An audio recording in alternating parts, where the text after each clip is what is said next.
Good evening, everybody. We'll give it just a couple of minutes to wait for any late attendees to get signed in and get settled. In the meantime, if those of you who are online can just confirm that you can hear me okay, that would be much appreciated. So in the Q&A box on the right-hand side, if you can just confirm that, yeah, you can hear me, send a thumbs up, any kind of acknowledgement.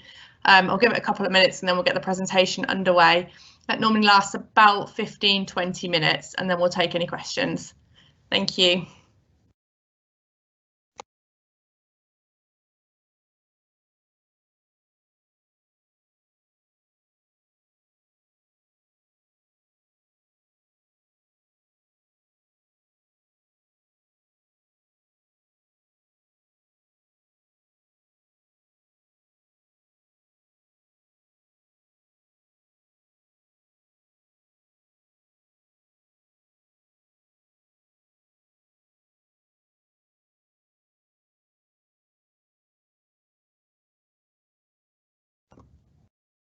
Okay, that's great. Thank you.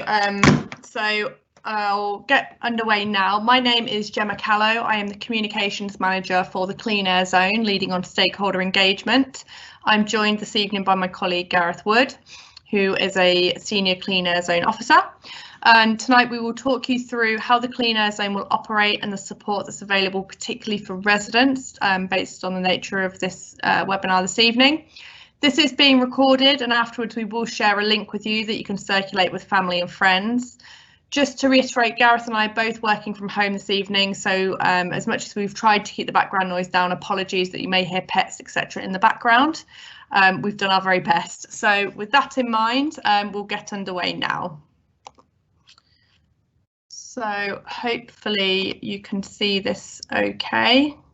If there's any problems, please just pop them in any comments in the chat box on the right hand side, the Q&A box, and we'll answer any questions at the end. So Birmingham's Clean Air Zone is being introduced because poor air quality has been declared a national health emergency. Every year between 28 and 36,000 people across the UK die from conditions linked to air pollution, including cancer, heart disease and lung disease. I won't talk through all the figures on screen, but there's someone there to give you an idea. What I will point out, though, is that every year up to 900 people in Birmingham alone die from conditions linked to poor air quality. And in particular, our children are adversely affected because they are smaller and closer to the ground and closer to those concentrated exhaust fumes. They inhale 3 times as much air pollution than we do as adults, and that impacts their development and their growth and on features such as their lung function, etc. So I won't talk through all of those figures, but you can see them there on screen. So in Birmingham, prior to COVID, we undertook some research and we ascertained that 50% of all journeys into the city centre every day were undertaken by private car. And of those car journeys, 250,000 of them every single day were for less than 1 mile. So those are journeys that could be replaced with walking, cycling or public transport. So what the Clean Air Zone is looking to do in the very first instance is to deter high polluting vehicles from entering the city centre, but secondly, get people to reconsider their travel habits, and particularly with regards to those 1 mile journeys, could they be walked or cycled or undertaken in a different way? So Birmingham's Clean Air Zone will go live on the 1st of June this year, having previously been delayed from summer last year due to COVID and January 2020 due to issues with the government vehicle checker. We are now committed to the 1st of June. Clean Air Zones will be introduced to cities across the UK. Bath was the first city outside of London to go live last month, and Birmingham is next on the 1st of June, but Liverpool, Bristol, Oxford, Manchester, they're all following behind us. Each local authority sets the parameters for their Clean Air Zone, so they determine the boundary and also what category to implement. In Birmingham, we've implemented a category D Clean Air Zone, so all vehicles that fail to meet the emission standards, including private cars, will be subject to the daily charge. So that's buses, taxis, lorries, vans and private cars that will be subject to the charge in Birmingham if they don't meet the emission standard. It's important to point out that a Clean Air Zone is not the same as a congestion charge. So in London, where there's a congestion charge, every single vehicle that passes through a designated area is subject to the charge. In Birmingham, it is only the most high polluting. and we estimate that to be about 1 in 4 vehicles that will be subject to the charge. So about 3/4 won't need to take any action. So the clean air zone is the blue area you can see on screen. It's everywhere within the A4540 Middleway, but not the Middleway itself. So come the 1st of June, if you're in a vehicle that meets the emission standards and is not subject to daily charges, you can carry on as normal. You do not need to take any action. However, if your vehicle does not meet the emission standards, you'll be able to drive around the A4540 Middleway, no problem. But once you enter the blue area, you will be subject to the daily charges. Those charges are £8 a day for cars, taxis and vans, and £50 a day for HGVs, coaches and buses. It's important to note that a day is midnight to midnight, not 24 hours from when you enter. But during that midnight to midnight time frame, you can enter and leave the zone as many times as you want for a single charge. However, if you drive in at 10 p.m, leave at 3 a.m, you've crossed that midnight threshold and therefore would be subject to 2 charges. You must make payment for the zone within the allocated 13-day payment window. So that window breaks down as 6 days before the day of your visit, the day of your visit itself, and 6 days afterwards. If you do not pay within that window, you'll be subject to a fixed penalty notice of £120 that will be reduced to £60 if paid within 14 days. You can pay online or over the phone using the government's payment system. And it's important to note that the onus will be on the driver to know that you've entered and to make payment. So we have installed over 300 signs on the boundary and approach to the zone warning that you're entering a chargeable area, but that is the only warning that you will get. So it's like London, you won't get a text to say that you've entered and you need to make a payment. The onus is on the driver to know they've entered and to take responsibility, which is why we're doing these webinars, to make sure people are aware and know what to look for and know whether or not they're subject to the charges. So the big question obviously is, will I be charged and what is a compliant vehicle? So on screen are examples of all the vehicles that will not be charged. So if you check your V5C logbook, you can check your Euro standard. If you have a Euro 4 petrol or better, a Euro 6 diesel or better, you will not be subject to the charge, nor will you need to pay the charge if you have a gas Euro 6 or better, fully electric, fully hydrogen fuel cell, or a hybrid electric that meets those Euro 4 petrol or Euro 6 diesel standards. You can see on screen we've got some dates relating to Euro 4 and Euro 6 petrol and diesel. I must stress they are guidance dates. So to give you an indication, most Euro 4 petrol vehicles came into manufacturer circulation from about 2006 onwards. For most Euro 6 diesels, it was September 2015 onwards. Those dates are a guidance. It is the Euro standard that we're looking for. So you can check that in your V5C logbook. Alternatively, the easiest thing to do is to go to the Brumbury's website. From there is a link to the government vehicle checker where you can enter your registration details and it will tell you whether or not you're subject to the charge. So that link is on the homepage of the Brumbury's website, and that's the absolute first step that you should do. If you're not subject to the charges, you do not need to take any action. So contrary to media reports, etc., the Clean Air Zone is not intended to be a money-making scheme for the council. If we make no money from this project, then from our perspective, that's great news, because it means that we've deterred all high-polluting vehicles from entering the city centre, and therefore air quality levels will have improved. That is our objective.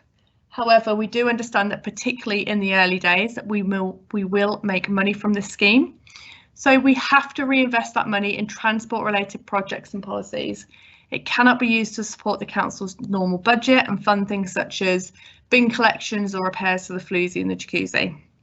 So some of the schemes that have been identified to date are introducing controlled parking zones on the boundary of the Clean Air Zone around the A4540 Middleway to protect residents and stop people parking their cars on the outside, walking in and causing problems for them. We're also funding a hydrogen bus pilot scheme for 20 buses that will come into effect later this year. And we'll also be investing in improvements to walking and cycling, so pedestrianisation improvements and cycle lanes, so that walking and cycling becomes safer and more appealing to do so, particularly with regard to those journeys I mentioned earlier that are less than 1 mile.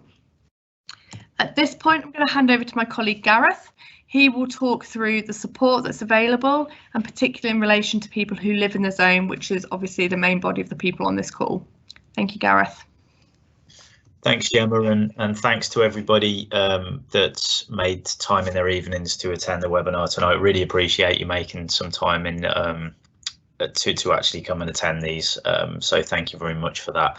As Gemma mentioned, having finished her part of the webinar, we'll come on now to the types of exemptions that are available, the types of support and incentives that we've put in place to enable those who may find transition to compliant vehicles harder than other areas. So as Gemma mentioned, and with the focus of this being on the focus of the webinar relating to people who live within the clean air zone, as you'll see on the left hand side of the slide, if you do live within the clean air zone and you do have a non-compliant vehicle, you are eligible to apply for a 2-year exemption. If successful, and in general terms, and we'll see the evidence that you need to provide in order to obtain the exemption, it really is in many respects as simple as the fact that you live within the clean air zone, you have a non-compliant vehicle registered to you at your address, and then you can apply, and you will obtain an exemption that will last 2 years from the launch date of the clean air zone. So it will take you up to June 2023 before you would need to have a compliant vehicle. Additionally, you'll see on the right hand side there's mention of 1-year exemptions, which in the main part focuses on people who work within the clean air zone, earn no more than £30,000 per year and work a minimum of 18 hours a week. If people fit into that category, then they can access a 1-year exemption and subsequent financial support towards the purchase of a new vehicle in exchange for the scrappage of their other vehicle, which I believe we'll come to shortly anyway. Additionally, you'll see mention of commercial vehicles. So that relates to businesses located within the clean air zone. If there are commercial vehicles that are non-compliant, they can obtain a 1-year exemption also. And finally, you'll see visitors to hospitals. Broadly, that's visitors to the Children's Hospital and some of the other medical centres within the clean air zone. If people in non-compliant vehicles have to visit them for appointments, they'll be able to access a voucher which they can then enter online, and that will preclude them from obtaining any or receiving any charge for entering the clean air zone at that time. Thanks, Gemma. Next slide, please. So here we see a bit more detail about the support for residents. So you'll see, I have touched on it in the previous slide, but you'll see in general that the scheme is open for application now. Once you obtain the temporary exemption, as I mentioned, it runs for 2 years from the launch date of the 1st of June. And yeah, there's mention that we need to review it after the first year. So the exemption itself is there for 2 years, but what we will be doing is towards the end of the first year, so June 2022, in approach to that, so likely around kind of March, April, no later than the early part of May. Sorry, Gemma. Oh. Yeah, no later than the earlier part of May, we would be contacting residents who have received an exemption at this point and asking them to confirm that their details are still the same. The reason being quite simply that people can move out of the zone, and we just want to make sure that they're still applicable for an exemption. The evidence there that people would need to submit, it's pretty explanatory on the screen, so I don't want to kind of sort of read over the slide itself, but evidence really of the vehicle being registered to you and confirmation that you live within the clean air zone. So you can see there, for example, confirmation of addresses, council tax, utility bill, so forth, and then evidence around the registration of the vehicle. Generally is your V5C logbook. There are some instances of company car authorisations, or lease vehicle documents, but in general the V5C document is usually the piece of evidence that we obtain and issue the exemption with. Thanks, Gemma. Next slide, please. This is what's known as kind of ongoing or national exemptions. So these are the type of vehicles that actually are naturally exempt and don't require any sort of manual process to, or at least application process for some of them in order to obtain that. So vehicles with disabled tax class or disabled passenger class, which is known as tax class 85, vehicles of that nature will be permanently exempt. Motorcycles are not included. Show vehicles, community and school transport vehicles and specialist vehicles, we do have to process their exemptions. People do have to apply for those to us, but once processed and once confirmed, they won't be chargeable, and the exemption will be ongoing, so it won't end. And for the purpose of the Clean Air Zone, and that's the same for historic vehicles. To give an example of what some of these vehicles can mean, or what they can be, community and school transportation vehicles tend to relate to vehicles registered as section 19 or 22, and there's a broad oversight of them. That's effectively vehicles that are utilised for not-for-profit transportation purposes, which is why they tend to relate to community group usage and school transportation. Specialist vehicles could be vehicles, anything from cranes and diggers and industrial vehicles that cannot be easily or potentially can't be at all changed into compliant vehicles for the purposes of the Clean Air Zone. So we're mindful of that and those vehicle types, and so we will be processing exemptions for them. Thanks very much. Next slide, please, Gemma.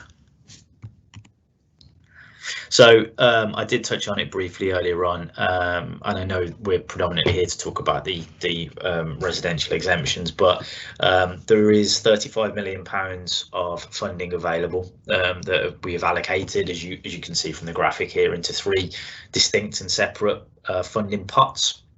£10 million relates to what's referred to as the scrappage scheme and mobility credits, which is for people who qualify in general for the, or rather people who work within the Clean Air Zone and qualify for that exemption may also qualify for financial support from the scrappage scheme, depending on how long they've owned their vehicle.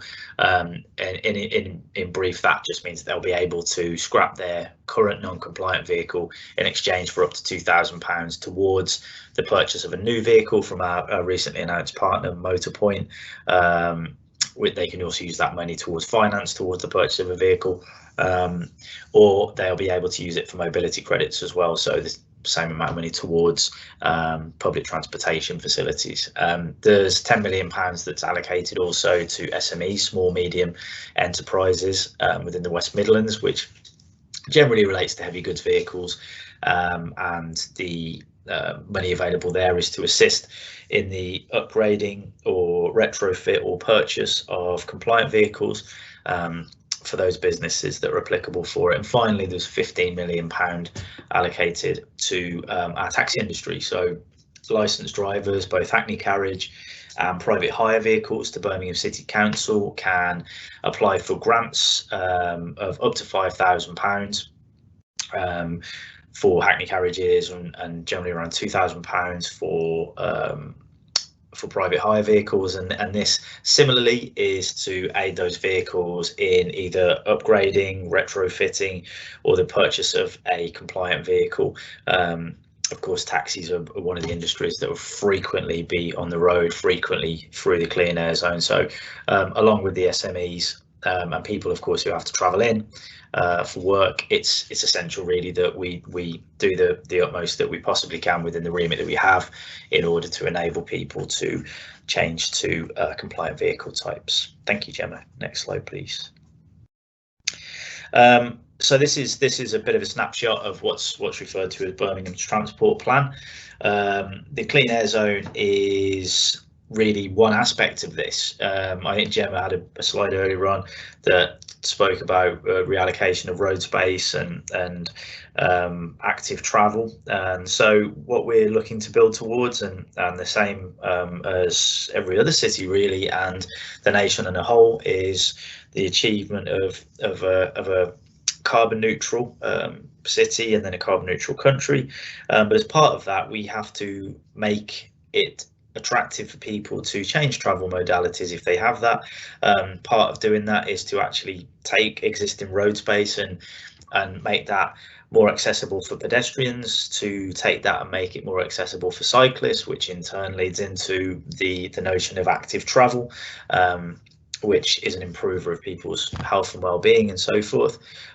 In order to actually have that, we need to make sure that the city centre itself caters for it, and part of that is transforming the city centre, so taking aspects of it that are less friendly, less appealing, less attractive for pedestrians and for people who wish to cycle or use the e-scooters to travel through the city centre, to make it more user friendly for them, but also of course to enable or to work towards the enablement of improvement of public transportation in order to make that more viable. But to counter that, of course, we also have to manage the demand, so we have to ensure that as part of the transport plan we consider residential areas that are within and surround the zone, and schemes such as resident parking permits to make sure that, particularly with the periphery of the zone, that those areas are not used as somewhere that people can try to park their vehicle in order to avoid the charges and then come into the zone. And so things like resident parking permits will enable us to ensure that we can control that in a positive way. Thanks, Gemma. Yeah, I suppose I touched on this really in the last slide. Clean Air Zone is one aspect of a broader plan that leads towards net zero carbon by 2030, which is known as our Route to Zero, and you can see on the slide there. That again is part of a broader national plan. But as the city that will first be launching a Category D Clean Air Zone, which differs from Bath's Category C Clean Air Zone in that we include private vehicles, as Gemma touched on earlier on, we're taking a big step forward in terms of making a very active, very proactive and very definitive step in towards improving the environment, lowering harmful emissions, and by doing that, it leads to a broader swathe of change, and as wider aspects of that include the addition of around 200 more electric charging points in the city, which of course then enables the potential for the use of electric vehicles, either by purchase or, as you can see there also at the bottom of the slide, the fact that we're looking to purchase 50 electric Hackney carriages, which will then rent to licensed taxi drivers in the city. But of course, in order to make that viable, they have to have places to charge them, and at the moment the charging network, as is the case in a lot of cities, isn't as expansive as we would like. So we're looking to input 200 new charge points, and of course outside of that there is the adherence to public transportation improvement as well, which will include the purchase of 20 hydrogen buses, which is going to help demonstrate the efficacy of the hydrogen bus, and then hopefully then lead to a broader expansion of that throughout the city and beyond. Thanks, Gemma. And we come to the end of the presentation in its general form. We've got some contact information here, ways that people can register for regular updates, ways that we can be contacted. The email address there, cleanair@birmingham.gov.uk. Any inquiries to that come directly through to our team. We aim to respond within 2 working days, but as demand climbs up, we may expand that slightly. There is a national help desk also, which is run by the DVLA and the Joint Air Quality Unit that oversees all of the clean air zones, and we'll be publishing their contact details soon also. And yeah, if you have any questions now, we would love to answer them for you, or do our best to. But as we always tend to say at the end of the presentation, we're available in a number of ways in terms of contact, particularly via our website there, via our email address. So if anything does occur to you after this presentation, or there's any specific details to your own circumstances and the potential for applying for an exemption or anything along those lines, by all means contact us, and we will get back to you very quickly, and answer your inquiry. So Gemma, do you have anything further to add? I don't think so. I'm not seeing any questions in the chat box at the moment. So what we will do is we will give it a couple of minutes, and if anybody has any questions, please pop them in. We will answer them as best we can for you. But the main message from tonight and the main takeaway I would urge you all to do is, first and foremost, go to the Brumberries website, check if you're going to be charged. If you're not going to be charged, you don't need to take any action. If you are going to be charged, check if you're eligible for an exemption, and if you are, apply as soon as possible.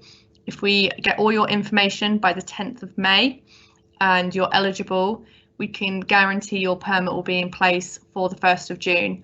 If your application doesn't reach us before the 10th of May, and if there's information missing, etc., we cannot guarantee that permit will be issued by the start of the Clean Air Zone, and therefore you may be subject to charges. So I make it 7:27.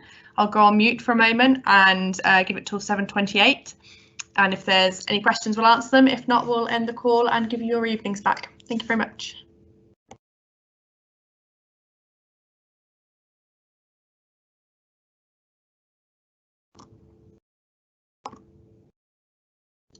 We have just had a question come through saying, I'm at university in the city centre, is there an exemption for that? Gareth, do you want to answer that one? Yeah. There's no specific exemption for students attending university within the Clean Air Zone. Similarly, there's no exemption for college students attending university within college within the zone, or people attending school within the zone.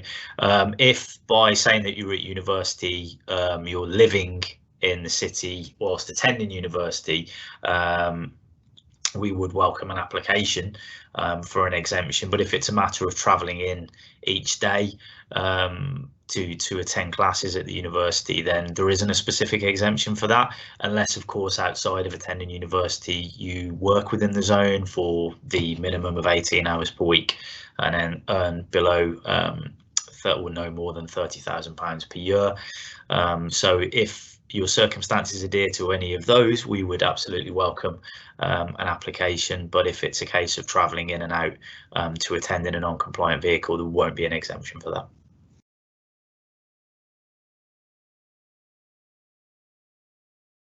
Thank you, Gareth. Are there any further questions? Again, we'll give it a couple of minutes to see if there's any follow-up questions or additional questions.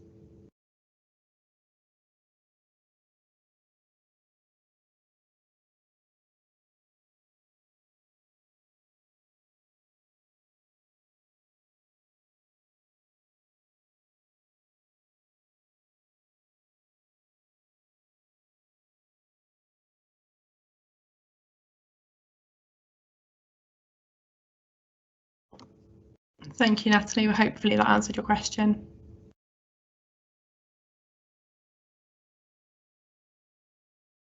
Okay, if there's nothing else coming through, like I say, I would urge you all to go onto the Brumberries website, check if you're going to be charged, check for those exemptions. We will send you a link to this recording in the next week or so. Please share that with family, friends, relatives, colleagues, etc.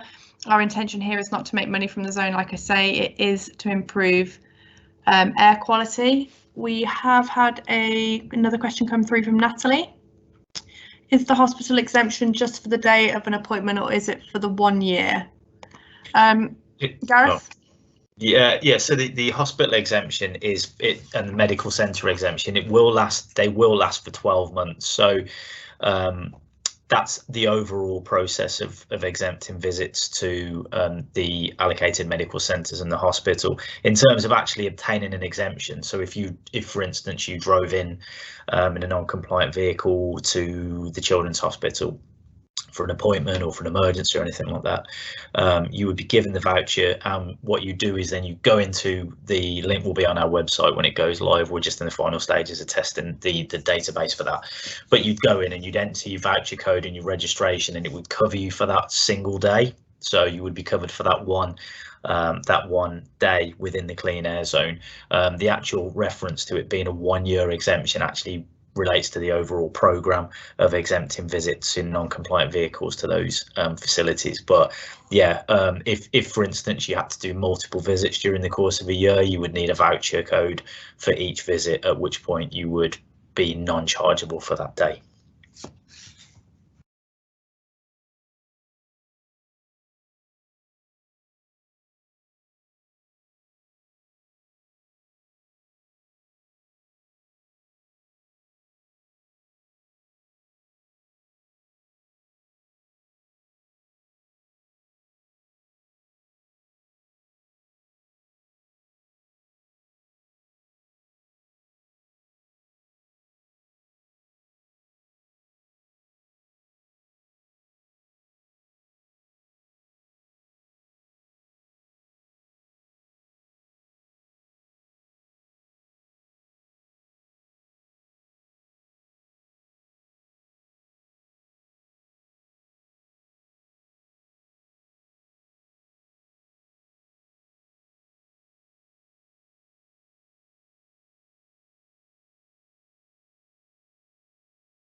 I see we have another question here from Natalie. With regards to your daughter attending school in the Clean Air Zone, will there be support for schools for this? There isn't an exemption in.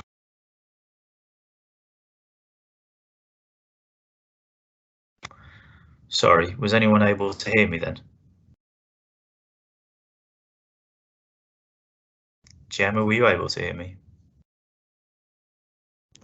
Yes, we heard you, Gareth. We managed to answer the question a moment ago, though. Oh, right, sorry. No worries. I couldn't hear any of the responses. Okay, it doesn't look like we're getting any more questions. If you do think of anything after this call, please drop us a line, cleanair@birmingham.gov.uk. We have a team monitoring that inbox. We're more than happy to answer any questions you've got if you can't find the answer on the website. On behalf of myself and Gareth, thank you for taking time out of your evening this evening. We hope you found it helpful. We hope you found it useful. And like I say, we will circulate a link to the recording within the next week for you to share. So thank you very much for your time. Stay safe and take care, I think. Yes. So, oh, apologies. We've got another comment from Natalie. Missed you then. With regards to the school question, Natalie, I'm not sure if you heard me answer it, but no, there is not a specific exemption for parents taking their children to school. If parents qualify for a resident exemption or a worker exemption, then that will cover them if they're doing a school drop-off or pick-up, but there is not a specific exemption available for people to apply to just because their children attend a school within the zone.